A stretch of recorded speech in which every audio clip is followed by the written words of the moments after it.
Good evening, everybody. It's my pleasure to welcome you to the Sophomore Junior Information Night hosted by our guidance counselors.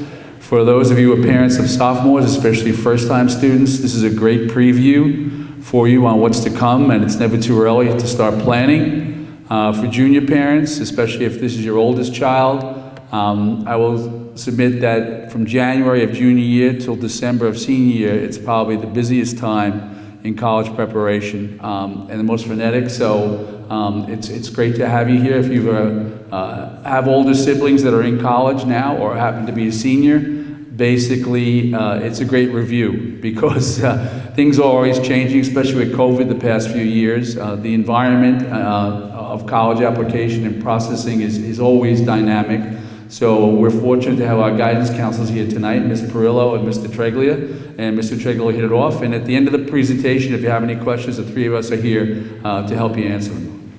Thank you. Good evening, everyone, and welcome to our Sophomore and Junior Parent Information Night. Up on the screen, you can see our Tuckahoe High School guidance website. There's a variety of tabs on the left-hand side that you can access by going to our Tuckahoe High School website. A few examples would be the Naviance program, SAT, ACT registration, the school profile, and we added a tab for webinars. Very often, people who are in the college process or thinking about the college process wants to hear some updated information, some new topics, and webinars are a great way to access that information. So we will be adding webinars as we see them as they come to the guidance office periodically. We've created this page to centralize all information for families and students.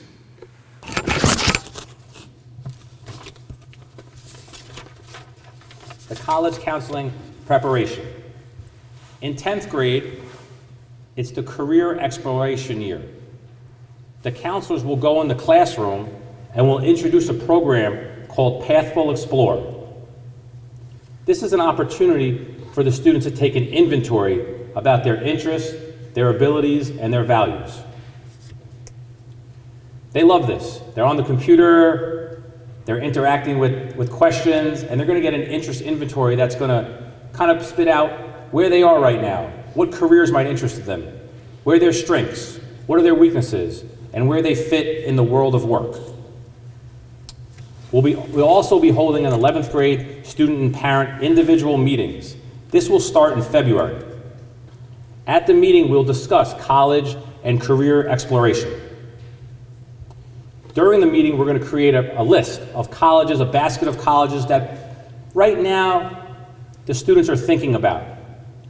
The basket could be 8 to 12 to 14 colleges. We want to create a big list and then narrow it down as we move through the process. During the meeting, we're also going to talk about a transcript. We're going to talk about SAT, ACT preparation. We're going to talk about what courses are offered in senior year and where can we fit them in the matrix of the schedule, and what does it look like for graduation. Our English teachers are going to be working with the students in the spring and into senior year, developing ideas and the personal essay. We're going to discuss this in our 11th grade meeting with the student and parent, and also in the college cafe in the spring. All 11th graders are going to have the opportunity to see the counselors during their lunch period about once a week and talk about and work on an outline of their essay. We'd love for all of them to have a rough draft as they enter 12th grade in September.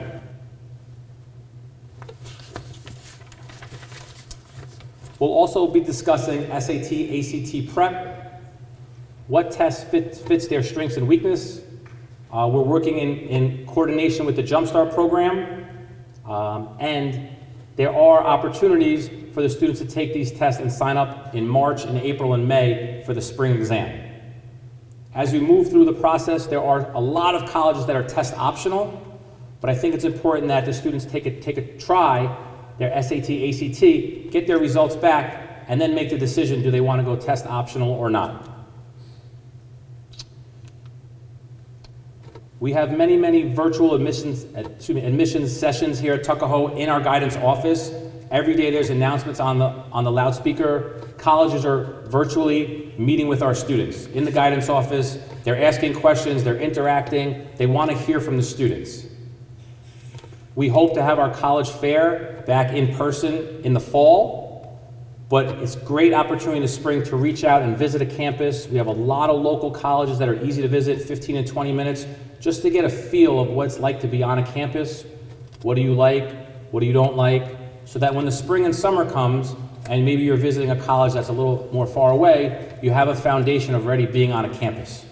Colleges will welcome any student and family to visit their campus. They want the traffic, they want you to be on campus, and so please encourage your son or daughter to do that. Our next slide is the Pathful Explore program. We use this with our 10th grade students. Like I said, we're going to be going into the classroom and giving them access, their user ID, their password, so that they can start this process in the spring. They could do it here at Tuckahoe or from home. Each student will take an inventory of their interests, their abilities, and their values. And from that, they get an idea of where they are right now. What do they like? What are they good at? What don't they want to be? And we know that's going to change for a 16-year-old when they turn 18 and 20, but this might be the first time that they start thinking about what career, where do I see myself? Where do I see myself in the world of work? And that's why this program is so important to our kids. And it's interactive. They're going to watch some videos. It's a 3-minute video. All these jobs that we have here, it's a 3-minute video. The kids like to watch it. They get to see a person who's really doing work. What do they do during the day? What classes and major do they have to take to get this job? How much money are they making? What hours do they work? So it's a really great interactive program that we have here.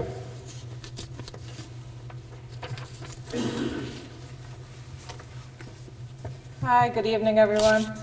I'm going to get into college admissions testing. So when we say college admissions testing, we're talking about the SAT and the ACT. Since COVID, a lot of schools have either not required students to submit tests or have gone test optional.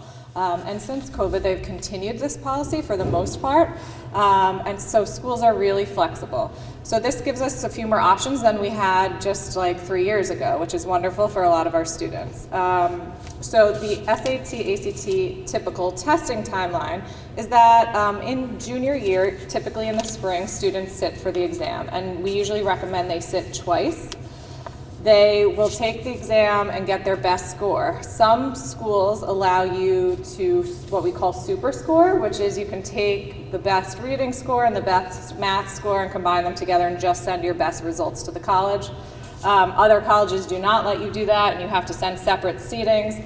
So basically, if you take it 2 or 3 times, you have more opportunities and more flexibility when it comes to sending them. The SAT and ACT prep, the SAT and ACT registration is all done outside of school. So students are creating an account independently on their own. So SAT is done through a company called the College Board, and ACT is done through actstudent.org. And all of these are on our website if you want to go directly to register for the exams.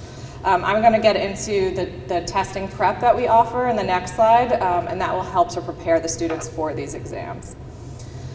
There used to be something called subject tests, which are no longer being offered, which is one less thing to worry about as well. So they used to have these subject tests that you would take for specific subjects, and you'd have to submit them to really competitive colleges, but they are no longer requiring that and or offering that since COVID as well.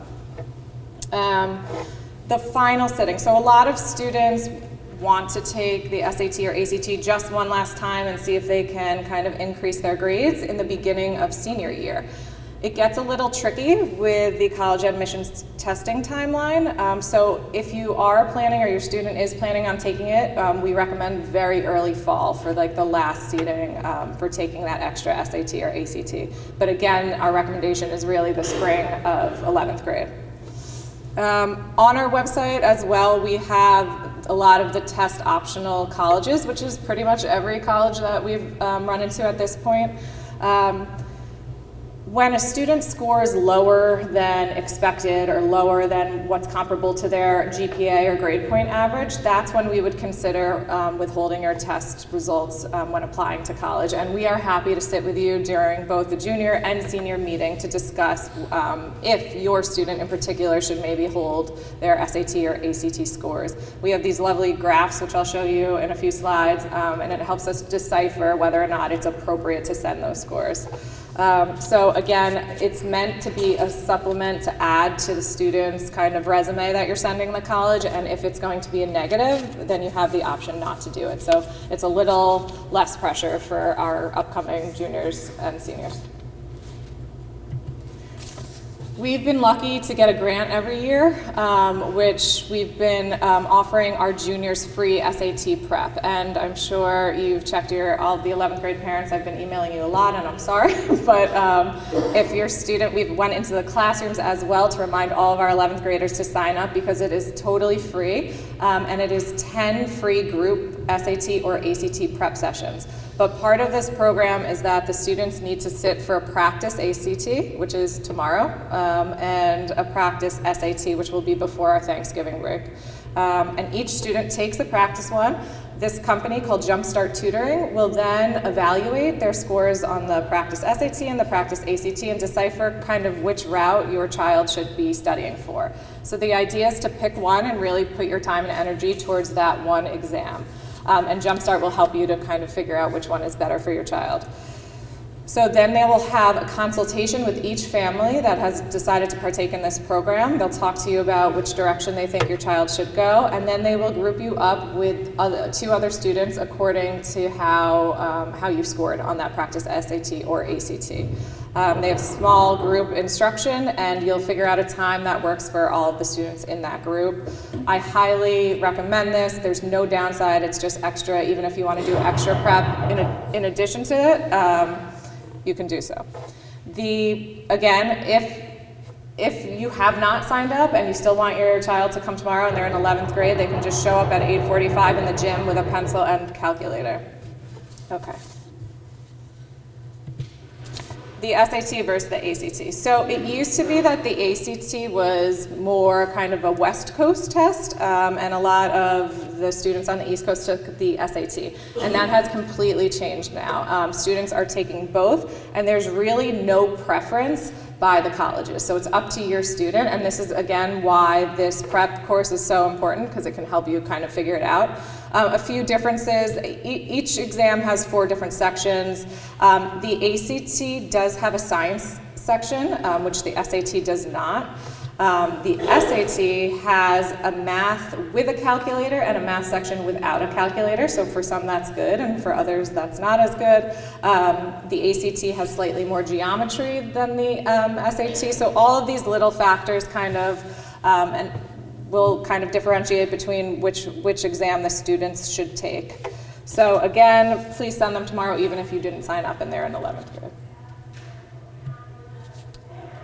Okay, finding a college. Thank you.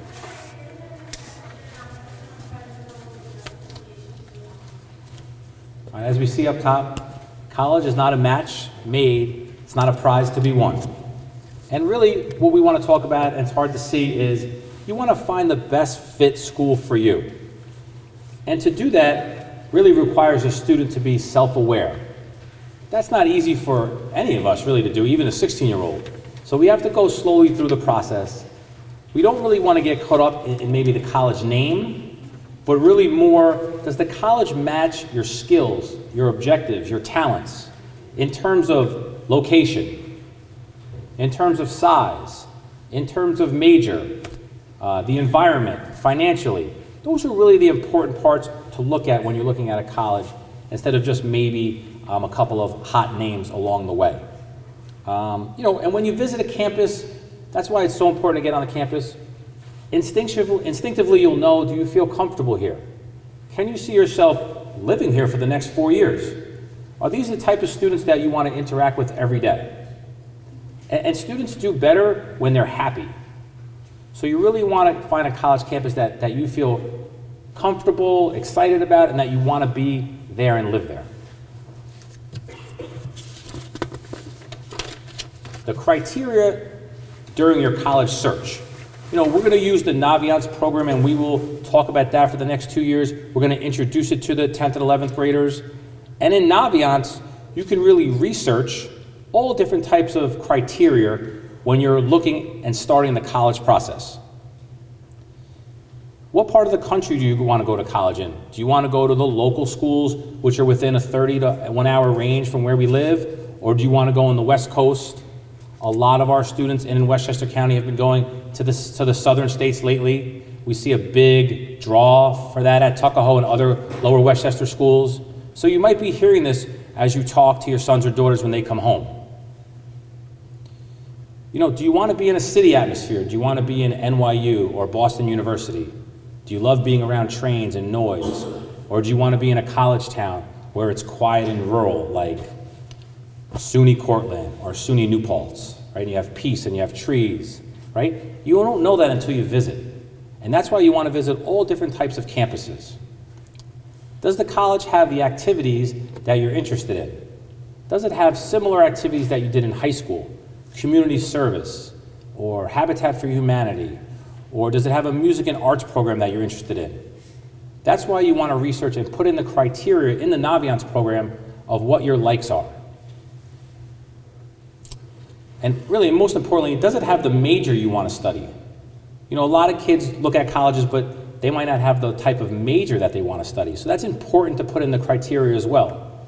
You don't know what you're going to major in probably at 16, 17 years old, but you might want to have an idea. So you can put different criteria into the major field in the Naviance program.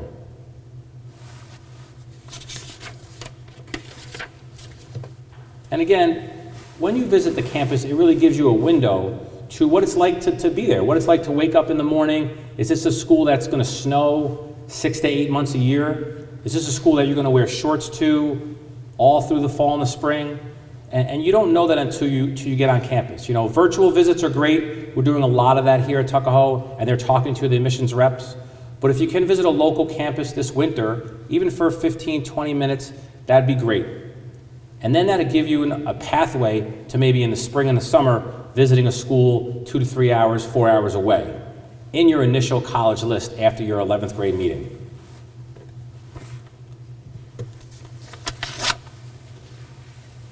All right, so I'm going to talk about Naviance a little bit. So Naviance is really one of the biggest tools we use when we're researching colleges, but also when students are actually applying to schools in 12th grade.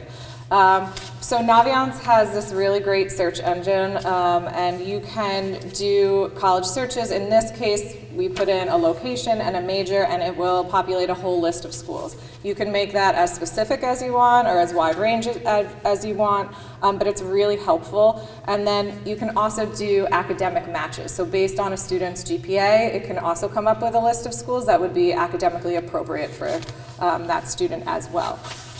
Students are typing in whatever college maybe they're interested in, and they can view, they can take a campus tour, they can see all the majors and minors they have to offer, what type of student population they have. So it's a really great search engine and tool that we use in the process of making kind of this preliminary list. Eventually this list there's a section called colleges I'm thinking about, so you can throw on as many colleges as you want, and as students narrow it down, they can change it from colleges I'm thinking about to colleges I'm applying to. So it's a really helpful program. The students will do their searches by major and location. They're going to identify a list, and what's really important to us as counselors is that a student creates this list that has what we call safety, target, and reach schools in it. A safety school is a school we are confident you're going to get into, so your GPA and SAT scores may be a little bit above what they're looking for. A target school is one that kind of you're right on track for, and a reach school is one that's a little bit above you, but you're going to go for it anyways. So usually this list, students have typically a final list of anywhere from like 6 to potentially 14 schools, and as long as they have each of these 3 categories, and we're content with this list. How do we know if they're a safety, target, or reach school? So these graphs, as you can see, come up for every single college. So we track all student applications. So from years and years So for the last 8 years, these graphs compile all the data of students who've applied to a school, if they've been accepted, if they've been denied, or if they've been waitlisted or deferred. So this graph is showing Binghamton, SUNY Binghamton. So all the green squares are students who applied and have been accepted. The X's are students who've been denied, and the blue is waitlisted or deferred. Along the left side of this graph is GPA, and along the bottom are SAT scores. So they're taking these two biggest indicators of whether or not a student gets into college. So of course there's other things they consider, but this gives us an idea if it's a safety target or reach. There's a little red circle, I'm sure it's difficult to see, but that circle would represent your specific student. So it takes your student's data, their SAT score and their GPA, and plots them on this graph. If that red circle is among that pack of green and a little bit to the right, we call it a safer school. If it's in the pack and to the left, it would be a target school. But if it's below and to the left and among kind of those red X's, then we know it's a little bit of a reach. So this helps us to really figure it out. We have access to this graph as counselors. The students have access to it as well. When they type in any college, they can look at this scattergram as well. So we find this one of the most helpful tools. We encourage all of our seniors to kind of let us know whether or not they get in. They show Ms. Nicoletos their acceptance letters and how much money they get to school, and that helps us so that we can help every grade that comes after them. So a student uses Naviance kind of to make their list, and as counselors, we use Naviance to actually send documents directly to the colleges that our seniors apply to. So when a senior applies, they let us know, and we send their letters of recommendation and their transcript and our school profile to the colleges. So it's an electronic sending. The college can download it right away, which is excellent. Again, we will give you the username and password in your meetings. If a student wants it beforehand, you can email us or Ms. Nicoletos, and we can give it to you ahead of time if you want to kind of explore on your own. Also in Naviance, we'll tell you when the different colleges are visiting us virtually. So it looks under what's new, it'll come up with every college and when they're visiting our guidance office. Students can register to meet with these colleges directly on Naviance. And also Naviance has a list of scholarships that we update periodically as well, and I will show you how to access that in a little bit. There's a lot of different things when it comes to applying. So the first thing is the application. Typically we use a program called the Common Application, and it streamlines the process for the kids. So we used to have to apply to all individual colleges separately. The Common app is wonderful because there's a Common section where you put in all your information, and that Common section gets sent to every single school on your list. So it just saves you time re-putting in information. So that's the actual application. Like we said, the transcript is another big piece of the application process. That GPA, the grade point average, is on the bottom, and that's really the student's high school record. And so the GPA consists of 9th through 11th grade. So that end of the year 11th grade GPA is the GPA that colleges will see because you're applying in the beginning of senior year. At this point already, our students, we've had already over 60% of our seniors apply to schools. So there's different types. Students are applying what we call early action or early decision, and I'll get into that in a second. But it kind of moves the timeline up so much that they'll see the senior year classes that your students are taking, but the GPA is really going to be just 9th through 12th grade. We also are going to officially send your SAT or ACT scores if you're choosing to submit those to the colleges. The essay is another big piece, so it's a 650 words or less, and that's one of the most important pieces kind of after your GPA and your SAT score, because it's the one opportunity that colleges have to get to know the student's personality. So they're not just a score, a test score. We stress the importance of taking time to write this essay to show the student's personality and show it in a creative way. Mr. Tregely and I are happy to read. We've been reading a lot of college essays and helping from the admissions perspective. The English teachers really work hard with our students, and we'll reread everything and help them grammatically and kind of to review all of their essays as well. So colleges usually require anywhere from usually 1 or 2 teacher letters of recommendation. So typically we recommend it's a social studies or English teacher and a math or science teacher, kind of one from each discipline, unless a student knows that they're 100% going into science. And if that's the case, then maybe they have 2 science teachers write their recommendation. Their third letter of recommendation automatically comes from their counselor, so we will write that third letter as well. In addition, some schools, and typically the more competitive schools, require what we call supplements, and those are either additional essays or short answer questions that students need to submit in addition to the rest of their application and the college essay as well. Some colleges allow students to upload a resume. This college cafe that we've started during lunch, usually in the spring, we'll work with a lot of our juniors to actually sit and create a draft of a resume that they can use when they're applying for a job, but also use to eventually upload if their college lets them. And depending on what a student is doing, some of our students are trying to go to school to be musicians, or some go for dance, and those require auditions, and that's kind of a different piece to the college process that we'll work with you individually on as well. Some schools are interviewing students again. I feel like we went on a little break during COVID with interviews, but I've been hearing this year more and more students are going for interviews. We are happy to sit with the students and talk about some questions that they might be asked. They can practice it with us, but again, we're seeing more. And sometimes it's directly with admissions counselors, and sometimes it's with alumni who are in our area. The deadlines. So there's different types of admissions. So we just talked about early action. So typically those deadlines are November 1st or 15th of the student's senior year. That means that our seniors we have meetings right away our senior year because the students are up and running, working on their applications, they're in and out of the guidance office.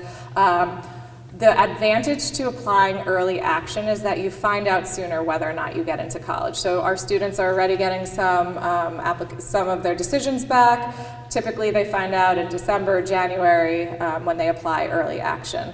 That gives you more time on the back end to either take visits or figure out where you want to be and kind of compare financial aid packages. Early decision also has the same deadlines, but it's a binding process. So early decision, you're only allowed to apply to one school early decision, and only if you 100% know that that is your dream school and you're applying there. You are committing that if you get into the college, you have to attend. So the student signs a document, the parents sign a document, and us as counselors sign a document as well. This is one of the few advantages that actually increases your chances of getting into a school. So if it is for you, we can talk about it. I'd say maybe like under a handful every year, maybe 2 or 3 students every year apply early decision, because you really need to be sure about it. But it is a really good tool if you know that you have a dream school and you definitely want to go there. The only other advantage we have really right now in admissions is if a direct parent or a family member also went to that college. So when the students are filling out their application, they're going to ask if there's any legacy to that school as well. And those are really the 2 things that can help increase your chances at getting into a college or university. If a student opts not to apply early action or early decision, they will apply regular decision, and those deadlines are typically January 1st or February 1st, and they don't find out later until the spring of their senior year if they get into the colleges.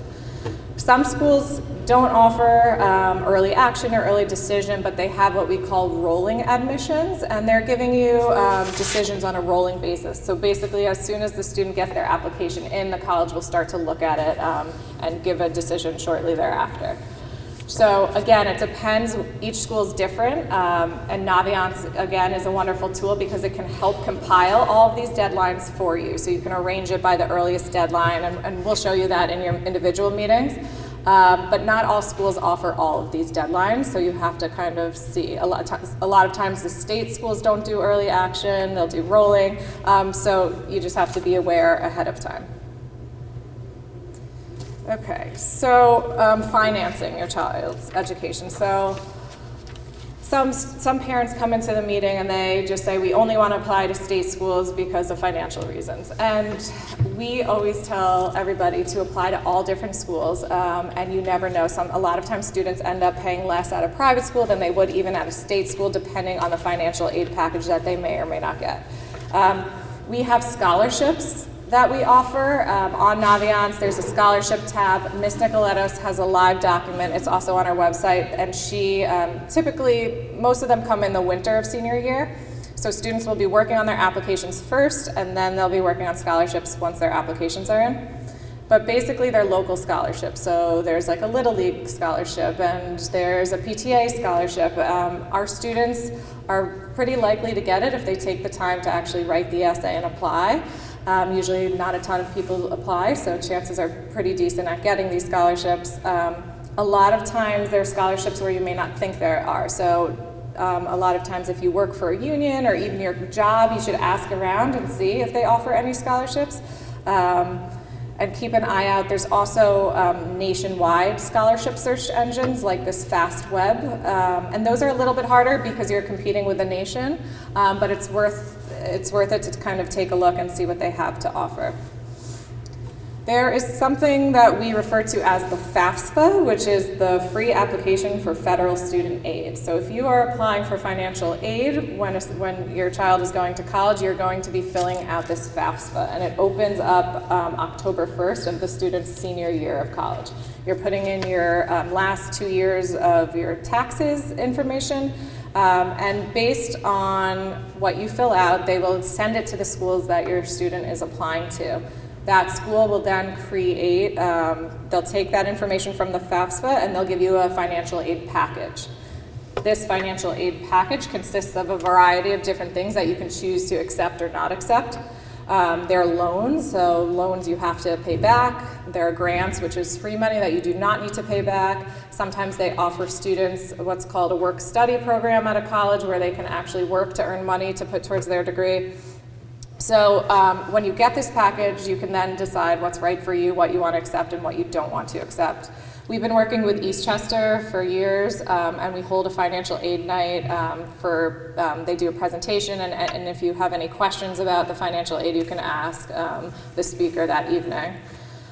I think what I was getting at in the beginning is that sometimes with this financial aid package, or even sometimes the individual schools have scholarships. If you score over a 1,200 on your SATs, you can get an extra $10,000 a year. So sometimes between the school and the federal aid, you can end up going to even a private school for significantly less than you thought. So you don't want to rule anything out. Apply to a variety of colleges, a variety of universities, and you can compare everything towards at the end and take visits and figure out what's right for you, but don't count it out just because of the initial price that you see.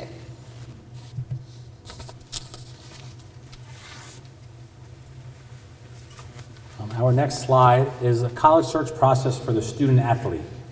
So if the student is thinking about playing, college sports, one of the things the parents can do is to try to record the games as much as possible. You never know where there might be a highlight that's outstanding that you want to get on film. Okay? You also can create a website where you want to sort of compile the student's interests, the student's stats, the student's video, the academic record, and then you want to create a small email to the coach of a certain college if you're interested in it. You want to introduce yourself, you want to link the video, you want to put the academic profile that you've earned, your GPA, your SAT scores, and you want to put your activities down. What are you doing in the community? What kind of community service are you doing? What classes are you taking? And so that's a great way to start the conversation with the college. You also want to include possibly the schedule of where you'll be playing, where can the coach see you play, or if it's in the summer, what club team you play for, or what they call these prospect days, where you go on a college campus and you sort of, I guess you would call it tryout for a day, and the college coaches are on campus and they get to meet you in person. And those are great ways to get noticed and get your name out there. It's always important, and we're telling the students this all the time, it has to be the right academic fit. It has to be the right environment before the athletics. When you're lucky and you get all three, it might be the right school for you. but just keep in mind the academics are first. Does it have the right major for you? And then if the sports work out, that's great as well. College coaches are very busy now, so a lot of the kids direct message them on Twitter, and that's a great way for the college coach and the student to communicate at a fast speed. So all the students are really abreast of this, and they have Twitter, and so a lot of direct messaging is going on between the student and the coach. A coach wants to hear from the student, not so much the parent. So if you could encourage your son or daughter to communicate with the coach, it shows ownership, it shows responsibility, it shows that they're ready to go and move to the next level. There are different levels in college. There's Division I, there's Division II, there's Division III. If the student is looking to play Division I or Division II, there's something called the NCAA Clearinghouse. We're happy to help sign the student up in the spring of junior year for the NCAA Clearinghouse. It really only takes about 30 minutes to do. We've done that quite a bit in the spring. It's just a way to put your transcript, the classes you've taken, your grades, and your scores. That way you're eligible to play Division I or Division II.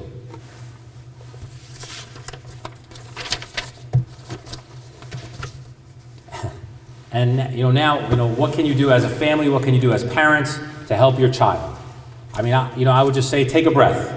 It's going to be a long road, right? There's going to be some good days, some bad days. One slogan I heard is, "Don't return the serve." When your son or daughter's home and they're not in the greatest mood and they might say something off kilter, try not to return the serve. Tomorrow's a new day. And support your child. Talk about how it's going for them. Are they feeling stressed out? What are their hopes? What are their dreams? Have they talked to the counselor? Have they met with a teacher? Try to get that conversation going. It's not always the easiest, but you guys know the best time to have it with your son or daughter. Talk to us. We encourage you to call us. Our office is always open. You can send us an email, give us a call. We're talking to parents and students all day long about the process. Sometimes it's a real small question that takes a minute, or sometimes we talk on the phone for 15, 20 minutes. No question's a silly one. This could be a stressful process. We're here to help you along the way. We're going to be utilizing the Naviance tool. That's the platform we use. It could be used here at Tuckahoe, or it could be used in your home. Each family is going to have a user ID and password along with the student, so you'll have access to Naviance as well as the student. So there's no reason for them to say, "I can't show you this," or you don't know this. Everyone wants to be transparent about the process. We will be having that 11th grade meeting starting in February. We encourage all families to sign up, welcome you into our offices, and talk with the student on how are the grades, what type of colleges do you want to look at, develop that list, and then also talking about what it looks like to visit some schools in the spring and the summer. Leading into visiting colleges, I already spoke about that. If you could visit some schools maybe in April break or the beginning of the summer, or go on a trip with some other friends who are visiting schools, or go to a game, or get to Fordham University or Mercy College or Iona College, it's a great start for the student to see what college is like. What's it like to be in the quad? What's it like to be in the Union while everyone's eating, or on a college campus? They really have no idea unless they get on the campus. They think they do, but they don't have an idea until they get on the campus. All right? There's a lot of college fairs out there. There was a college fair this fall at the old Galleria in the Sears department of the fall. Maybe there'll be another college fair. There was one in Harrison High School in the fall. We hope to have a college fair next fall. That's a great way to meet reps, get their business card, learn more information about the college, and start that interaction with them so they know who you are when you apply. You might want to help register your son or daughter for the SAT, ACT. And again, we'll be talking about that in our college meeting. We're happy to walk you through the process. You can use our guidance tab to look for instructions, or if you have any questions, please give us a call. It's always good to register early so that you have a seat in one of the high schools that's offering the test that is close to where you live. Help your son or daughter stay organized. We're going to give you a folder for 11th grade. It's going to have all the paperwork in there that's on our guidance tab. It's important to look through the folder, have all the papers filled out, And then, keep track of what schools they've been communicating with, what schools are they interested in, what schools have you visited, and then what schools are you going to cross off your list. Also, there's, the FAFSA is the initial financial aid. Again, that will open in October 1st of senior year, and that's when the window opens. So you might want to organize your paperwork before that, so you can start filling out the FAFSA in the beginning. There's more aid available in the beginning than, of course, at the end. So if you can start getting that together at the end of the summer, you'll be ahead of the game in October. Now we have our question and answer period. So if anybody has a question, please feel free to raise your hand and ask. I know we've been doing a lot of the talking, but if you guys have any questions, please feel free to ask. Well, don't forget you have the individual meetings for Yeah. the juniors coming up. We're here.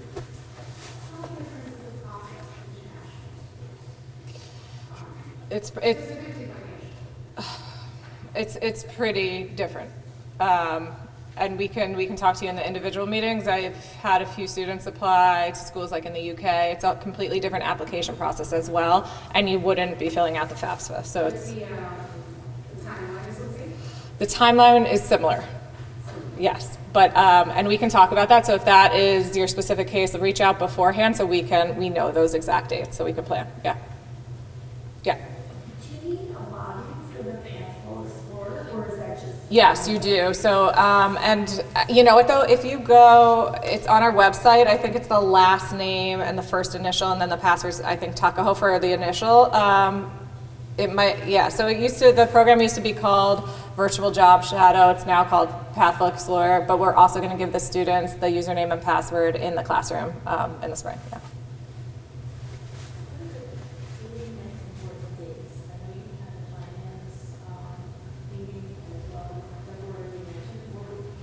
Yeah, I think, February we have the initial 11th grade meeting with the parents and the student in person. Then you want to sign up for an ACT, SAT in the spring. Yeah. And then, get that personal essay started in the late spring with the English teacher and work with us in the College Cafe so that you have the rough draft coming in September 1st. And also to visit some colleges in the spring and the summer so you can get on campus when you're not that busy. And we'll remind you of important things that are coming up, and also you're going to receive a folder at those individual meetings, and there's going to be checklists and timelines to look at just so you don't forget anything as well. Yeah.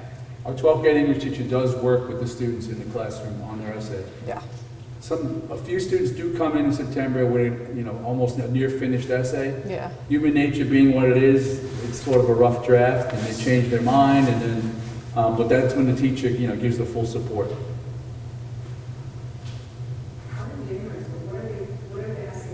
So yeah, there's 6 essay prompts which we'll give you in the folder as well, but the last prompt is an essay of any topic. So it's really about anything, and our advice is, some of them, the prompts are about overcoming an obstacle or your typical essays. But we really encourage a student, no matter the topic, the topic almost doesn't matter as long as they're creatively kind of relating it back to them and their personality, which is easier said than done. We have some sample essays on our website as well that are good. I always say one of my favorite essays I've ever read was about a student's favorite meal.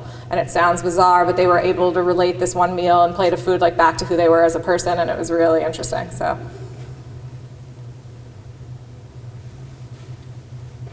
You were touching on scholarships before and different unions or organizations.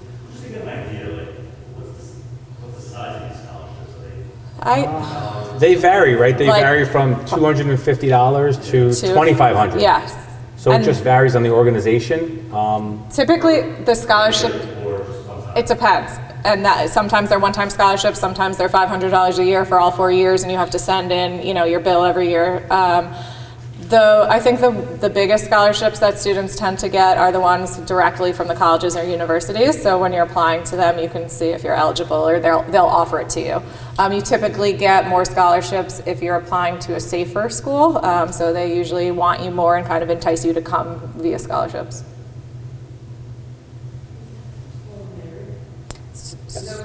Yes, yes. Any other questions? We're around, we'll be here. Yes, and you can email us, and you know where to find us. We appreciate you guys taking the time to come here tonight. Thank you very much, Thank you. everybody. Thank you.